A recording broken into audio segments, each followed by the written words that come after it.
can a modern-day manager not have a mobile phone? Why should he?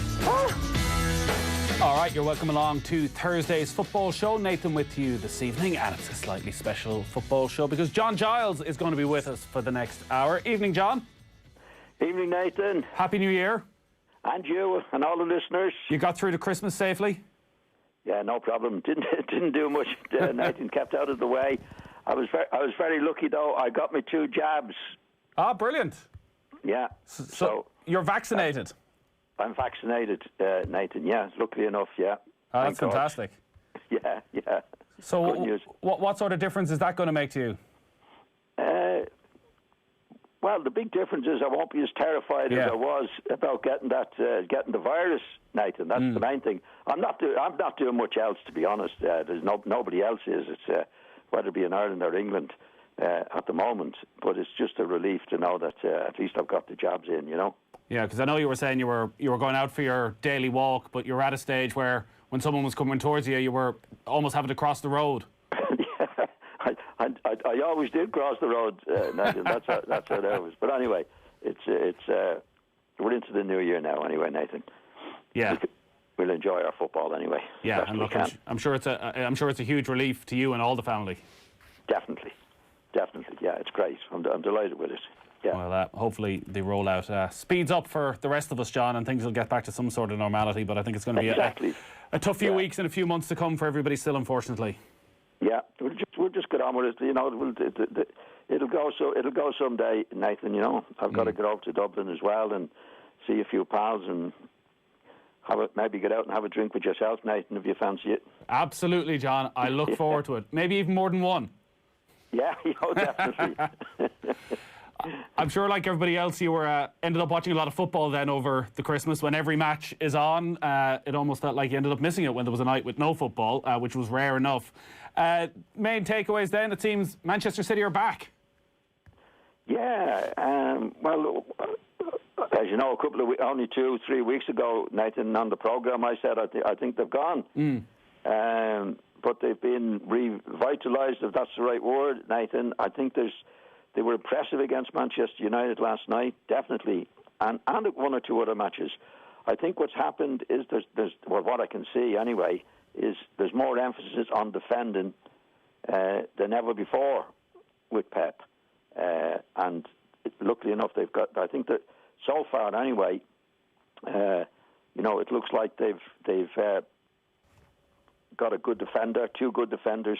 Stones is back, I think, to his best. It looks like it anyway so far. And Diaz looks like a good centre-half. So they didn't have that before for a long time anyway. And they're actually defending well. The 2 matches I saw them in recently, they've been very, very good defensively. And against United last night, they were very good. And they played well. So the way the season has gone with nobody running away with it like Liverpool did, they're probably in with as good a chance as anybody else if Liverpool don't do what they did last year. I know when we spoke about City last season, you brought up the absence of Vincent Kompany, and his departure has been one of the reasons for their decline. In Ruben Dias, I know he's only 23, but they spent a lot of money. He's played every game since he's come in. Have they got that proper replacement now for Kompany at the back? Well, I think it's very, very difficult to replace Kompany, Nathan, but you can only get the best you can available anyway with the players that they have brought in, which is Diaz. And if Stones does get back to the potential he showed, which he looks like, I thought he played very well in the last couple of matches I've seen him play. Well, that's something they haven't had since Kompany left. Yeah. Like Kompany, it's very difficult to replace him, but you can do your best. You can get somebody in who's good enough to do the job. Maybe not quite as good as him.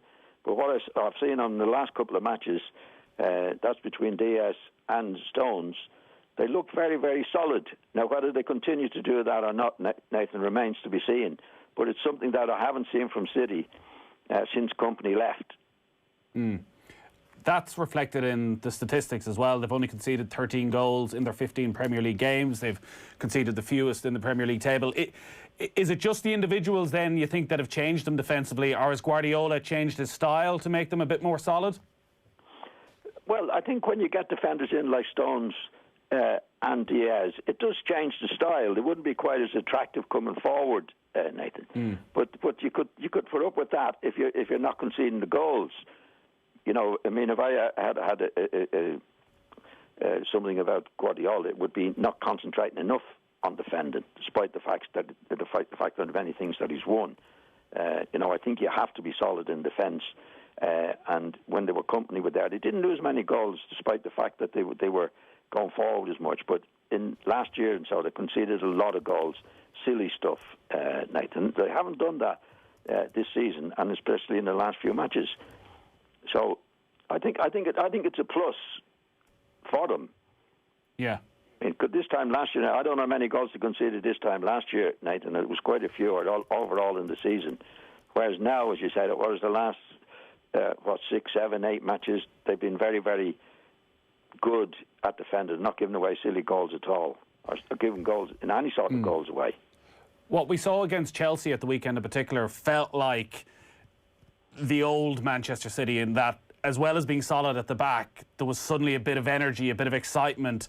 The speed of passing was back to almost where it was, because as much as they've improved defensively, they've kind of had to when you look at the other end of the pitch, where the goals have dried up in a way. They've scored fewer goals than any other side in the top 10, which for a side that a couple of years ago scored a record amount of Premier League goals is quite a decline.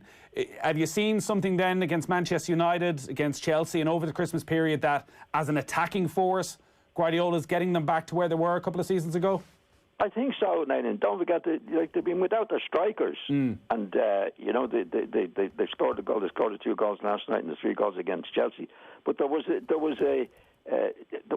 more to them, like the old City, Nathan, especially against Chelsea coming back. That's the first time I've seen it this season, where there was a life about them and getting at the opposition, which they did. They did extremely well, and against Manchester United. And that's the winning combination for Manchester City. You know, getting the ball back quickly, which they weren't doing at the early part of the season, and losing goals as well. So they've put. I think with not losing the goals, it helps the lads in the team, Nathan, to have the will to get tight on the opposition. I think if you're conceding goals and you're not playing well, you're less likely to do it. So they've definitely come on in recent weeks, defensively and attacking-wise, getting at the opposition. They've done that extremely well in 2 matches. Like nobody, I didn't fancy them going to Chelsea last week, and they won extremely well. And again, against Manchester United, it was always going to be a big match for them, and they deserved to win it. Defending well, and also getting at the opposition as well. So they might be back to where they were, when they were, I wouldn't say at their best, because they got to get Aguero's got to come back into the team. Is he going to be as good? Jesus, is he going to get the goals for them? But there's a possibility. More of a possibility of it now than there was early on in the season, Nathan. I'd written them off, definitely. Is that the big challenge for Guardiola, short term and long term, if he's to stay at the club, as to how you replace Sergio Aguero? Because Aguero's 33 now. I think it's almost a year since he scored a Premier League goal, which he hasn't played much football in that, but it just shows how many injury problems he's had for a player that year in, year out would guarantee you 20 Premier League goals. Jesus has had lots of opportunities. Is he someone that, if they need to rely on him for the next 3-4 seasons, he's there? Or do City need to go and actually spend big again, and whoever the best of the best is out there, go and do whatever it takes to get them in? Well, I'd give Jesus a good chance, Nathan. I think he has it. You know, he's been injured, or he's had this virus, I think, for a while now. I think it's probably injury that he hasn't played. You know, and when he was playing, it was when City weren't playing well. Now, I think if he was in the team the way City are playing at the moment, I think he's a good goal scorer. I think he's as good as there is around, and I certainly wouldn't buy anybody at the moment if I were Pep to give him a chance to do it. I think he'll do it. I like him. I think he's a good attitude. I think he will get goals. Have your thoughts then on who's going to win the league changed over Christmas? No, I still think Liverpool will win it.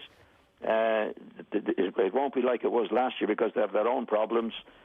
Liverpool, I think in the long run they'd win it, but I wouldn't. A few weeks ago when I was talking to you, Nathan, I wasn't putting City in the loop at all. And I've changed my mind on that in seeing them in the last couple of weeks. I think they'll be up and about there, and I think they will challenge Liverpool. I still fancy Liverpool to win it, but I put City back in the race.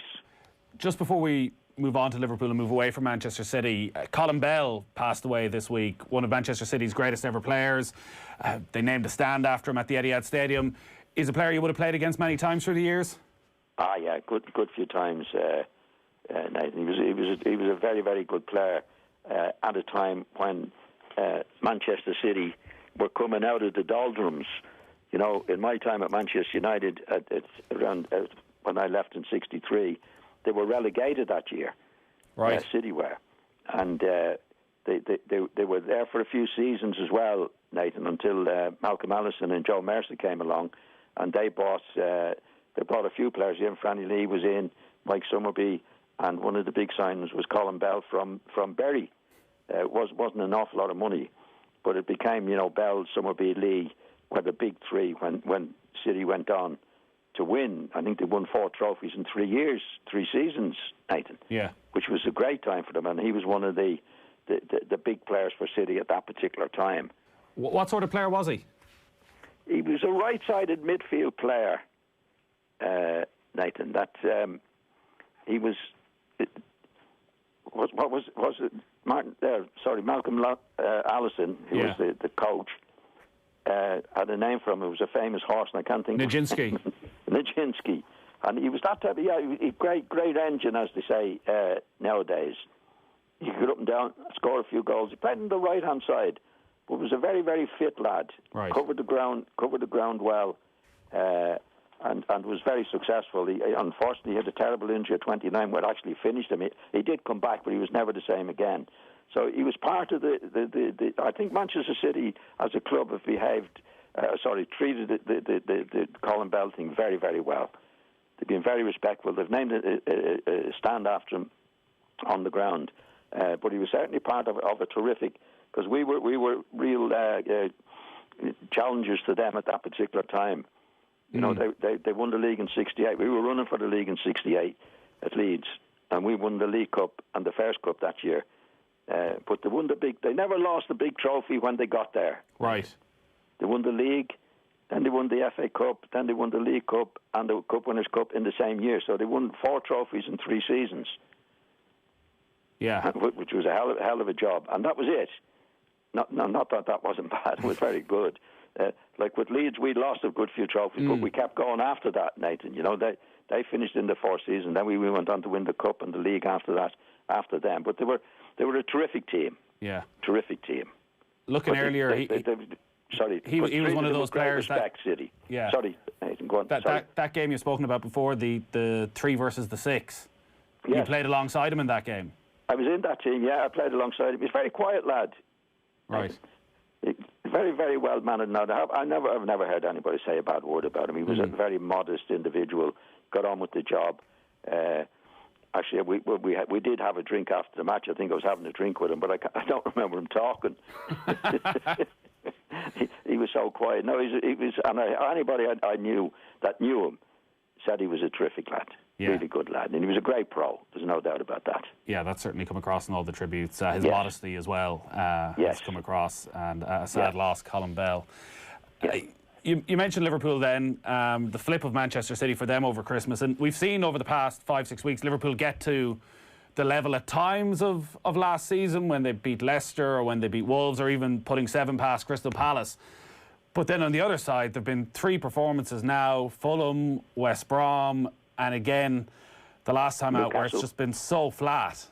Yeah, Newcastle as well. Yeah. Well, it happens, Nathan, and they've lost an awful lot of players. I mean, you have Henderson and one of the midfield, Fabinho at the back, for example, and you're bound to hit times, but with a team like that has been so consistent, so good. I still think they'll come out on top in the long run.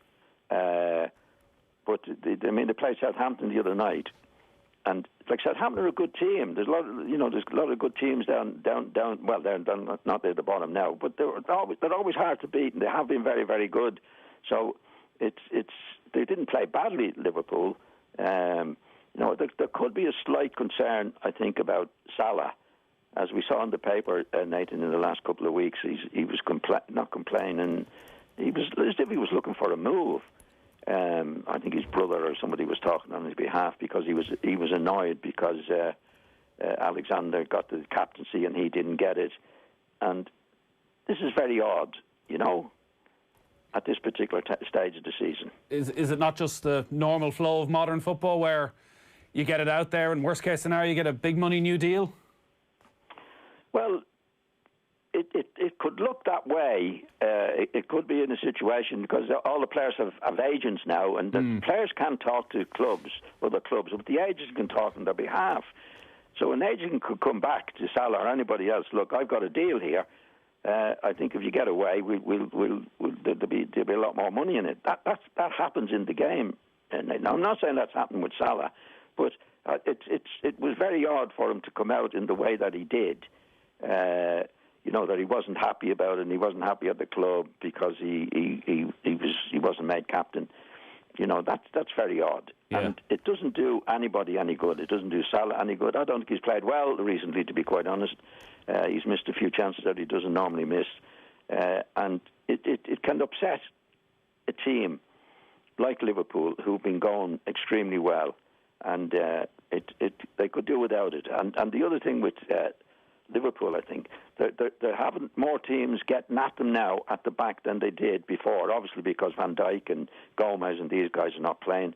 And I've always felt that Trent Alexander is a very, very good player, Nathan, going forward, but he's not a good defender. Yeah. And any time you've seen, like when they played Spurs there a few weeks ago, the goal that Spurs scored from and the chance they had all came down that side. And again, he's defending against Southampton for the goal was very, very bad. I mean, he could have headed it away. He could have done anything way before Ings got through to score. Now, I think he's a terrific player. Going forward, he's a terrific player, but he's not a good defender. And he's a relatively young lad, I know, and he's done extremely well. But really, I think there's more... Liverpool have to do more defending now than they did with the top-class players, Gomez, and I know I'm repeating myself now, but I have to emphasise that. And Robertson, I think, is terrific. He's a terrific defender, terrific going forward. But if Liverpool look like losing the goal, it's going to be down that right-hand side. And it's happened a few times now. And you mentioned that a lot when talking about Liverpool, how good they'd been defensively, that actually great defensive sides don't actually have to do that much defending because the system works perfectly. When you see them now without Van Dijk and Gomez, is suddenly Alexander-Arnold really exposed in that back four? Because, listen, as you say, like the talent is there. He's picked week in, week out because what he brings to the side as much in an attacking sense as anything else, and his range of passing and crossing is as good as anybody. But is there an extra pressure on him defensively now? I think his crossing and attacking is better. He's by far the best right back in the league at that particular doing that particular job. I think when it comes to defending, I think again, like when they were on top and Van Dijk and these guys were playing, they didn't have to do too much defending. Now they do, and obviously the less defending you have to do, then your weaknesses are not going to be exposed. And the more defending you have to do now, it's going to be exposed. And I think that's what's happened to Liverpool on the right-hand side of the field. Do they have to go and sign somebody then? Because you mentioned Southampton, he played Jordan Henderson and Fabinho, two centre-backs. The alternatives were Nate Phillips, who at 23 looks set to leave the club and never looked like he was going to make it, but is getting games, or Reece Williams, who's a teenager, who's going to be thrown in and there's games every 3-4 days. Like, do you put your trust in the midfielders being able to do a job and young defenders slotting in here and there, or do they just need to go and get somebody and spend the money, even if Gomez and Van Dijk are eventually going to return? I don't think they need to, Nathan.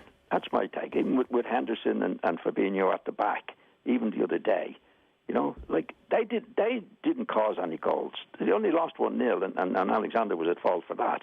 So I think they'd still be good enough with Henderson and Fabinho in that particular role. They've got Thiago coming back in the middle of the field. and that's it. But I with those two at the back, I still fancy Liverpool to win the league. Right. And because you got the players coming forward. I mean, the thing is that up front, they're not scoring as many goals as they were, and obviously they have to defend a lot more. So that has to be the case. But I think they have enough, and I think if you look at Fabinho and Henderson in that position, you'd have to look around the league and say, well, who's better than them? Obviously, you want Van Dijk and Gomez back, definitely, but they're not there. But I think even with the players that they have, Liverpool, I still think they'll win the league. How difficult is it, though? Obviously not as comfortably, Nathan, as last year. You know, they had it this time last year. They had it won virtually. You know, so that's not going to be the case. So it's giving everybody a chance, including Manchester City, to come into it, and Manchester United. You know, and well, Chelsea have gone out of it a little bit. Spurs.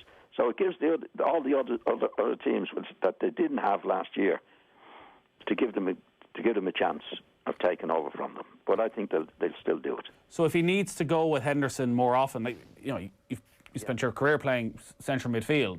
Is it not a huge challenge for even a player like Henderson, who's probably physically well able to play centre half? Is it not a huge challenge, having spent his entire career to play centre midfield, to suddenly play centre back? Oh, I think he'll be able to do it, Nathan. I think it's easier to step back. You know, he has the qualities. He's a big lad. He wins the ball well. He uses it well. He's quick enough to do it. No, I think he'll be okay. And then they've got Thiago coming back in the middle of the field. So I think they'll be okay there as well. You know, like Liverpool have a very, very strong pool of players, despite the injuries that they've had. And obviously they're going to have a bit of a dip.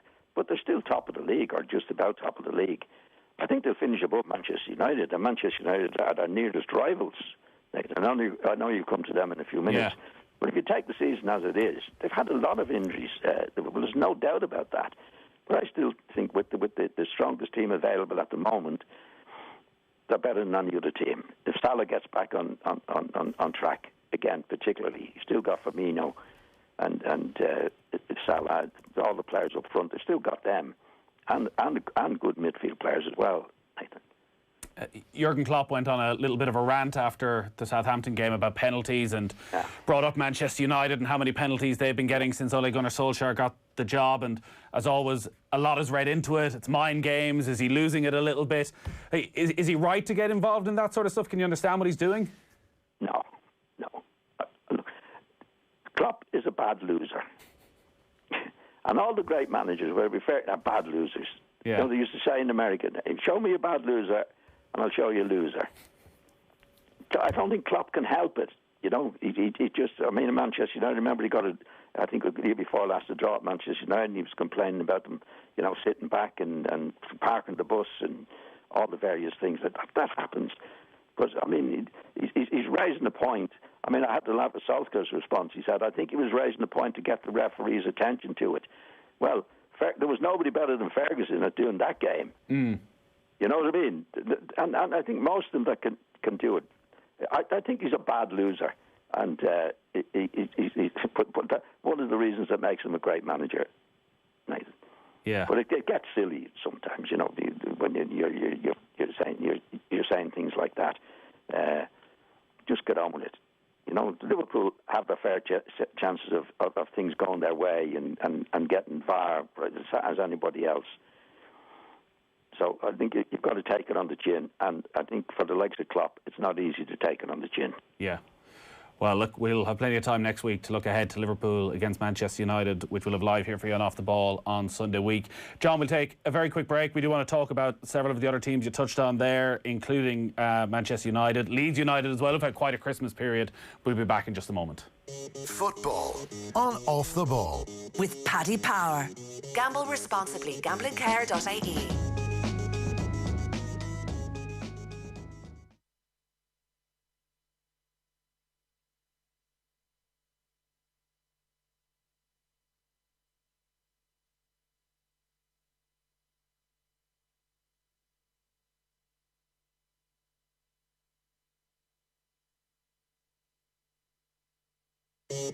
Football on Off the Ball with Paddy Power.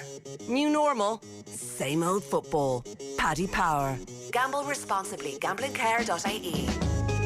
You're welcome back. It's Thursday's football show. Nathan with you this evening, 53106. The text number. You can get in touch as always on our social channels, and you can subscribe to the football show on the OTB Sports app. You'll get the football show every night. You'll get John Giles every Thursday, and tonight you're getting a special John Giles on the football show because there's been so much going on over the Christmas period. We wanted a little bit more time with John.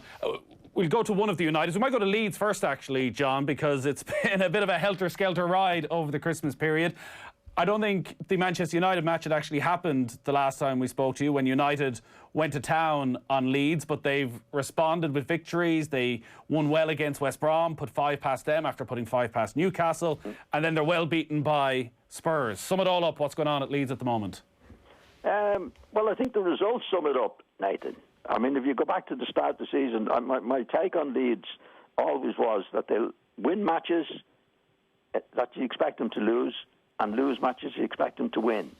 That's the way they play. You know, Bielsa, it plays in a certain way, Nathan, and it doesn't matter whether it's home or away. This is what he's going to do, and it can be anything on any given day. You know, even the Manchester United matches, it could have been 8-4. Yeah. No, that's the way he is, and like he's been there 2 years, 3 years. He's done a great job actually in getting Leeds to where they are. And I think the way he plays, obviously, I'd say if he had Manchester United's players, for example, I think they'd be sensational. Right. I think the way he has Leeds playing, like even against Spurs, they were well beaten in the end, but they had some terrific moves, and they don't have the goal scorers, Nathan, that's needed to finish off when you have a good move. Goals dictate the games. And Bamford is their leading goal scorer. And he's okay. I think he scored 8 or 9 goals this year, which is quite good. You know, but he's got 2 other players, like Rafinha and Rodrigo, who are, you know, they bought during the year. And they're okay, but they're a bit sort of fragile. They're not going to score the goals that they deserve to score on their general play. I mean, when they played against Spurs, if they'd have had Son and Harry Kane, for example, it would have been a different game altogether. Now, I know that's all ifs and buts, but that's what he does. That's what he believes in doing. And that's the way he believes in playing. And funny enough, if you see the teams now playing out from the back, Nathan, so it goes across the pitch, comes back across the pitch. You don't see that with Leeds. When they're on the ball, actually, they get out very, very quickly. They have the defenders who in other teams, I think, are scared to get into positions that the Leeds players get into to receive the ball and go forward. He encourages them to do that. So they're always going to be a bit flaky with the players they have and his philosophy. But they'll never be boring, that's for sure. No. And they'll win their fair share, Nathan. You know, don't forget, they went to Villa and won 3-0 at a time when Villa, just the week before, had beaten Liverpool 7-2, I think, at that particular time. So you'd never know what to expect, but I don't think they have the firepower, really, up front to win the goals or get the goals that they should be getting for their general play. And obviously then they're going to be they're a bit fragile at the back. I mean, they've got Alioski at left back, for example, who is really a winger. But that's how they get out well from the back as well. You know, they've got Phillips, who's a good player. But they get out brilliantly from them. If anybody you notice the next time they're playing, you see a lot of teams playing across the back and across the back. Leeds get out quickly. Yeah. Because it encourages the back players to get into positions to receive it, which can be a bit risky as well. And that's the way they're going to be. But they'll never be boring to watch, that's for sure. And the defenders actually are probably worth touching upon when we're talking about maybe some of the criticism he's taken. Like somebody like Luke Ayling, who constantly strides straight out from the back and straight into the opposition half. We're talking about a player who's 29, who came in from Bristol City, who's come through at lower league clubs and is now in the Premier League under Bielsa. And a lot of the analysis after the Manchester United defeat was that, well, you're comparing Solskjaer and Bielsa, and Solskjaer constantly gets criticised for his tactics, whereas Bielsa is put up as this godfather of football. Whereas actually the quality of players the quality that Leeds United have shown, considering the players that they have, it's quite incredible what he's done with them, with that 11. Definitely. I mean, he's been there I think he's been there 3 years at Leeds, about 3 years at Leeds. And what he's turned them into, they were a mediocre second division team. He hasn't spent a lot of money, and he's done a terrific job. There's no doubt about that. Now, if you go back to United, for example, and I don't want to be too hard on Solskjaer, I think he's a good lad, but he's been there for 2 years. Yeah. You know, and like and they brought a lot of good young players. Whether he's in charge of buying the players or not, I don't know. But they brought a lot of good young players. But he hasn't put a stamp on it. You know, like if you look at Bielsa's team, he hasn't spent anywhere near the money. He doesn't have half the the players that they have. But he's put his stamp on it to do what they're doing. You know, I think again I'd go back. I'd say if Bielsa had the players that United have, I think it'd be sensational with them because they would be able to actually do what he's got the Leeds United players doing and scoring the goals as well. That's my take on it. And I don't want to be too hard on Solskjaer, but you know, you have to put your stamp on it. After 2 years, I don't think Solskjaer's put his stamp on the team.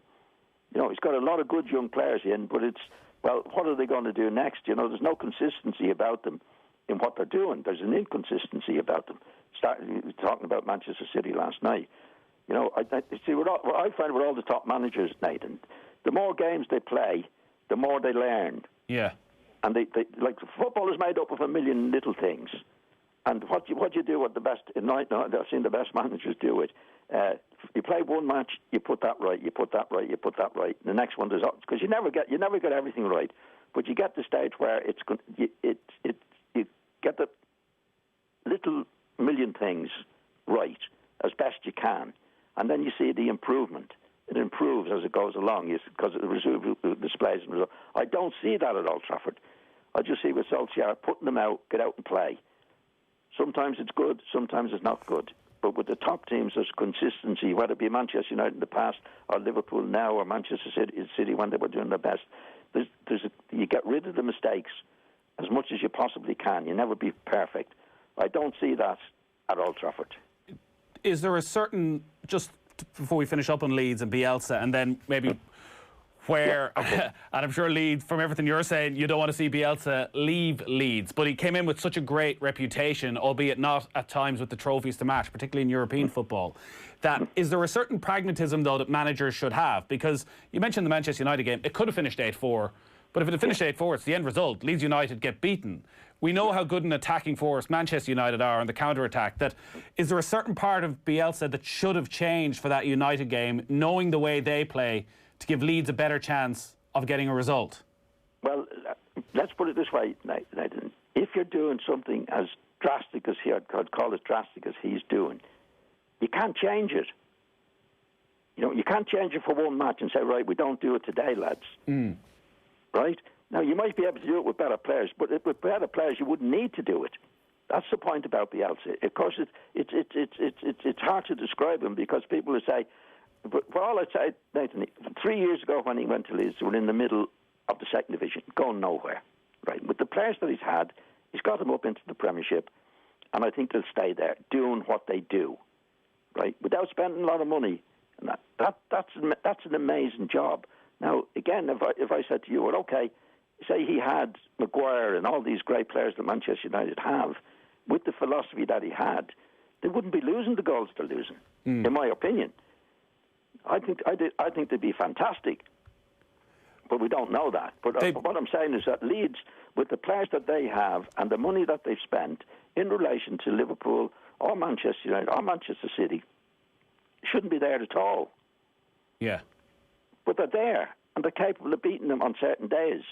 But I think they'll finish mid-table with Leeds, and they won't be. It'll never be boring to watch. That's for sure. So it depends what way you look on it, Nathan. You know what I mean?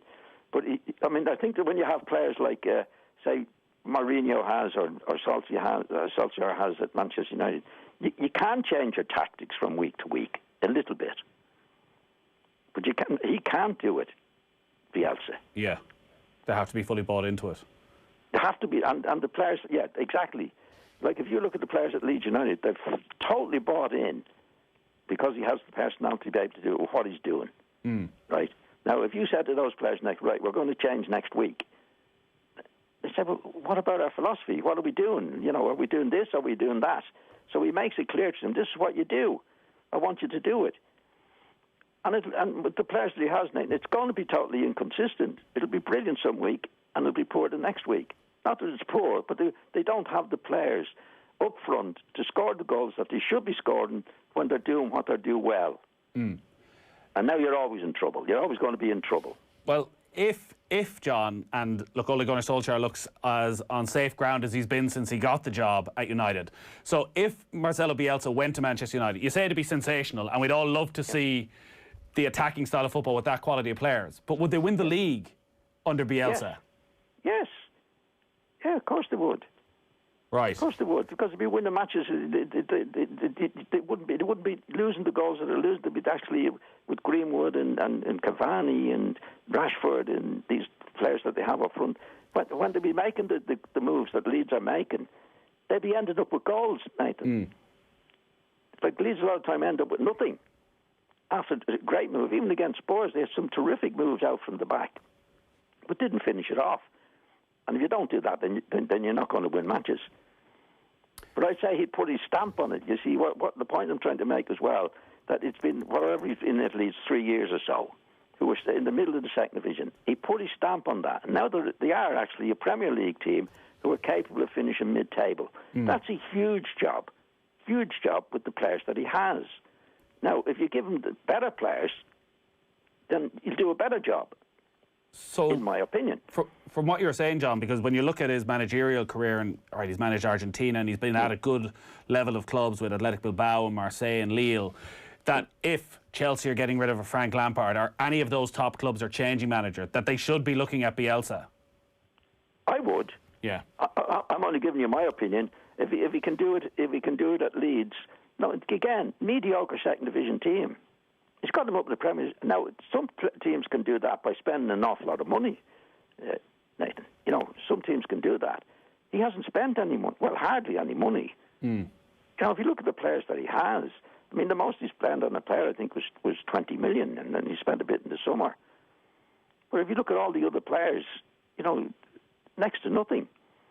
And he's done that. He's done it on a shoestring. Now, there's no reason. I wouldn't think for a second that if you had a lot of money to spend and got better players with the same philosophy, of course he would do better. And if you had the Manchester United, in my opinion, have some terrific players, young players. Whoever's been buying the players, I don't know it is. I think the buying has been very, very good. But there's still an inconsistency about them because they don't have. You had Bielsa with his philosophy and telling them, getting the players to buy into it. I'm only giving you my opinion. I think they'd be sensational. Yeah. Where are Manchester United right now then? Because all the momentum was with them. They're going to Anfield on Sunday week. They could well be top of the Premier League by then with the way the fixtures have worked out.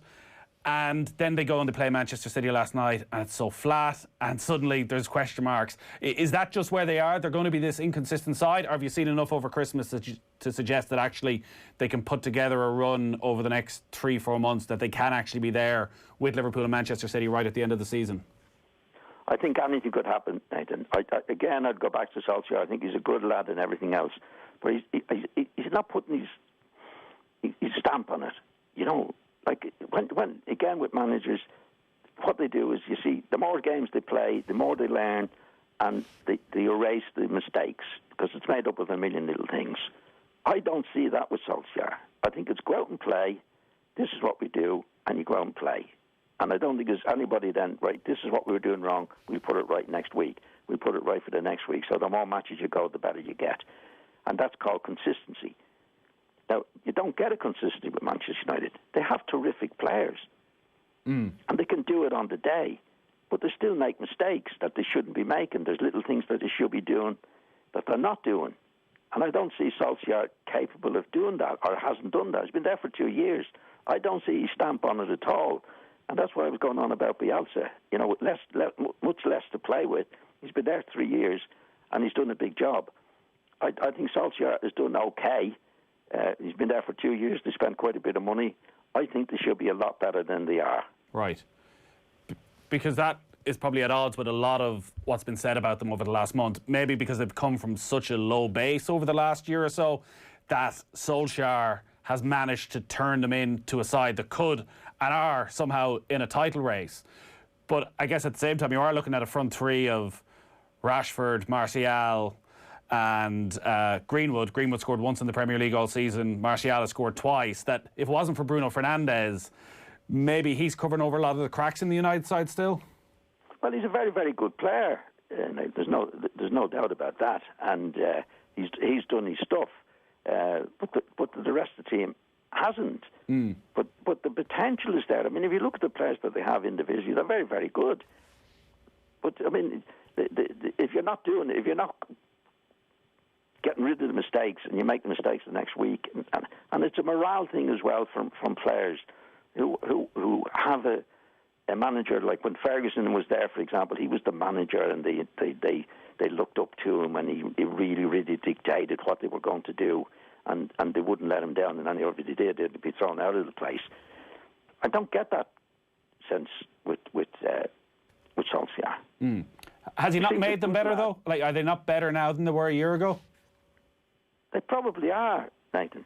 But they've spent a bit of money. They bought players in, which is good. Whoever's buying the players in, I think, has done a good job. But now that they have to be moulded into a team, you have to say, from one match, say you watch the team and it's one match, and the fullback is 2 steps out of the way. You put it right, you put this right, you put that right, and gradually you get better. And how it shows up when the manager's really doing the job, in my opinion, in experience in it, you concede less goals, Nathan. You can't, you can teach people how to stop goals if it's done properly.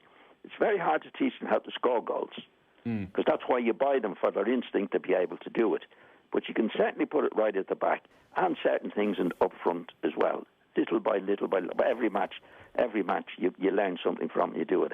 I don't see that with Manchester United. They're brilliant one week and not so good the next week. I mean, if you look at, say, what Klopp has done at Liverpool over the years, I mean, he's got them to a stage now where what you expect from them is what you get, or what he expects from them is what he's get. Because he's put it right, he's got players in that he wants to do, but they're a team. With Manchester United, you could pick 11 players, and on the day, they could be brilliant. Next day, they're not so good. And you also have the Pogba influence. I don't want to keep going on about Pogba, but it's a fact. Pogba's still there. It's 4 years after he joined the club. And they're still talking about if he does this and will he do that, and on his day he's doing this. That's not good enough. Again, I think I've said to people, Nathan, if you said to Klopp, in my opinion, you can have Pogba for nothing, I don't think you take him. You don't think Klopp would be confident enough he could change his attitude? Yes. So I don't need that guy. Yeah. He wouldn't put up with him. He wouldn't put up with the way Pogba's behaved whatever, since he's been there. Sometimes good, sometimes bad. He wouldn't put up with that. You look at all the Liverpool players, I think they're terrified of Klopp. I think when Ferguson was at Manchester, they were terrified of him. And that's the way you need it. Yeah. Because they know what he's going to do. They're not going to get away with anything. Well, don't forget, he was only a young fellow when Fergie got him out of the club. Anyway, at that particular time. I'm not blaming Pogba for everything. He's a very talented guy. But in a club that you want to win things and have everybody working for it, I couldn't see Ferguson putting up with him when he was there. I certainly couldn't see Klopp putting up with him at all, in any way. So that's what's needed. Just before we finish up, you mentioned Chelsea a couple of times. Can you put your finger on what's gone wrong over the last few weeks? I think Frank is good. I think what's happened there, Nathan, now whether he's in charge of the buying or not, I don't know. But I think they've got too many similar type of players, because you need a different type of players to make up a team. And he's got some terrific players at Chelsea. If you take the forwards, for example, you've got Giroud, Werner. Yeah, Werner. Abraham. Yeah. He's got a lot of good, but like the other night against City, he left Giroud out of the team. Now, he's the only one that's been scoring goals.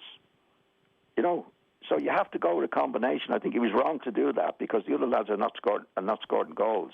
And in the middle of the field, you got Kante, who's a terrific player, Jorginho, young Gilmore, Pulic. There's loads of players, but you have to have a mix. Two or three of them are very familiar, are similar to each other. Again, going back to Manchester United, it's a bit like Fernandes and Van de Beek. Yeah. You know, they're very similar. Van de Beek's not getting in the team, you know, because you got to fit him in, and that's what a team does. You know, you got the right mix in midfield. For like Manchester United were not the best. They had they had the Keane, Giggs. You know, the players in the middle of the field there, the Scholes, that were terrific players.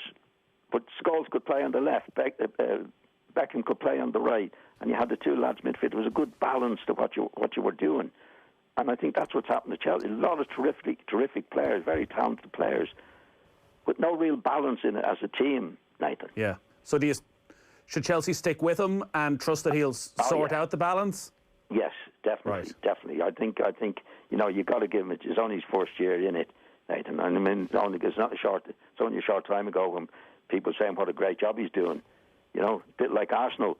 You know, Arteta now has come back into it again. He's done his own job. He's got some young lads in the team that have been very, very good, honest, and that's what he needed in the team. You know, again, it takes a time to do it. I'm just looking. Sorry, I've got my little list here of the Arsenal players, Nathan, that he's brought in. That he's brought in. You know, sorry, what's Saka? Smith, they brought in Saka, Smith Rowe. Yes, yeah. Sorry, I'm just turning over my page. In it, to. So what you're saying is that he's Smith Rowe. He's got our Smith Rowe, Tierney, Saka, Mari is in it. These are lads who are young lads who are keen on what they want to do. The first thing you have to do to build a team is have an honesty of effort. And he had a few players in there that were a bit dodgy. There's no doubt about that. And I think he's going to sort them out. In the last 3 matches, he's actually pulled up on that. It's a big job there at Arsenal. But that's what he's done. So does Arteta then need to show that he has the confidence when David Luiz is back now and is fit, that he's willing to leave him on the bench because the other two have shown that they should stay in the team? Yes, like Ozil. There was a lot of people saying Ozil should come back into the team, and he hasn't done it. And I think he's quite right. I think he's quite right to do that. So he has that. That's the problem he has. I think the Chelsea problem is he's got the players, but maybe too many of them similar to each other to make a team, a balance, Nathan. So they have two different problems. You know, Arteta was in serious trouble 3 matches ago, but they played really well then because I think he's got some honest lads in there that I mentioned there a few minutes ago. And I think Frank has to sort out what is his best team, regardless of who he has to leave out. I think he's got too many players who are similar to each other rather than a balance in it. But that's a big job to do as well. They're all big jobs in football, Nathan. Everybody has their own problems. And Bielsa can only have one of them. Oh yeah. Bielsa has a big problem. Is that the one thing I would criticise him of? Then I think there's a lack of discipline in his teams at Leeds. Anyway, when you see them for free kicks and corner kicks, they're pulling and pushing. They give silly free kicks away as well, where there's no need to do it. I think that is a minus in it. But the other stuff that he does do, you have to admire it. I think it takes a lot of courage to do what he did, and I think they will. I think to stay up in the Premiership would be a successful season for Leeds, and I think they'll do that. And he might get more money. He might get more money in. If he stays up another season, he might get more money in to buy the strikers that's needed to do it, Nathan. Yeah. All right, go to a big club, John. Big club. I had 12 years there that I thoroughly enjoyed. The crowd is a fanatical crowd there, a huge crowd. They deserve it, and I do hope that they get there and get what they want. Well, surely now, John, as you're one of the 0.1% who's got the vaccination, you should be allowed back into Elland Road to watch them. I can be their lucky charm. Exactly. John, great stuff. That's about all I could do, Nathan.